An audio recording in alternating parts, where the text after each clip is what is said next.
Hi everyone. এনাদেরকে দেখলেই পুজো পুজো feel হয়, কারণ এনারা একদম পুজোর আগেই আসেন। তো যাই হোক, তারপর আমরা বেরিয়ে পড়েছি। এই যে ফুচকা খেয়ে নিয়েছি, আর চারিদিকে প্যান্ডেল মূর্তি দেখে একদম মনে হচ্ছিলো যে পুজোর সামনেই। তো আমাদের তো ইতিমধ্যে কেনাকাটা সব কিছু কমপ্লিট হয়ে গেছে। তো আমরা এসেছিলাম এই যে এখানে, আস্তে আস্তে জানতে পারবে যে কোথায় যাব। তো মাদের কাছে এসেছিলাম, ডুকু আজকে কেনাকাটা করতে এসছে। এই যে ওর একদম জামা প্যান্ট কেনা হয়ে গেছে, মুখের হাসিটা দেখে বুঝতেই পারছো।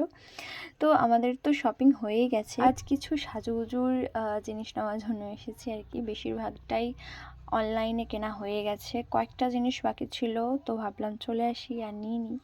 তো এক এক করে সব কিছু নিচ্ছিলাম। আর এই যে হোয়াইট কালারের স্টোনের কানেরটা দেখছো না, এটা সন্দীপের সঙ্গে যখন আমার রিলেশন হয়নি তার আগে আমাকেও গিফট করেছিল। তো এটা দেখে খুব মনে পড়লো, তাই ভাবলাম তোমাদেরকেও দেখাই, একবার শেয়ার করি।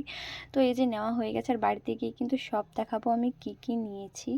এই যেগুলো দেখছো এগুলো সব কিন্তু আমি নিয়েছি অফলাইন। কেমন লাগলো অবশ্যই জানিও। আর এইগুলো সব নিয়েছি আমি অনলাইনে। কোনটা বেশি ভালো হয়েছে অবশ্যই কিন্তু কমেন্ট করে জানিও। আর আজকের ব্লগটা কেমন লাগলো এটাও জানিও। দেখা হচ্ছে নেক্সট ভিডিওর সঙ্গে। রাধে রাধে।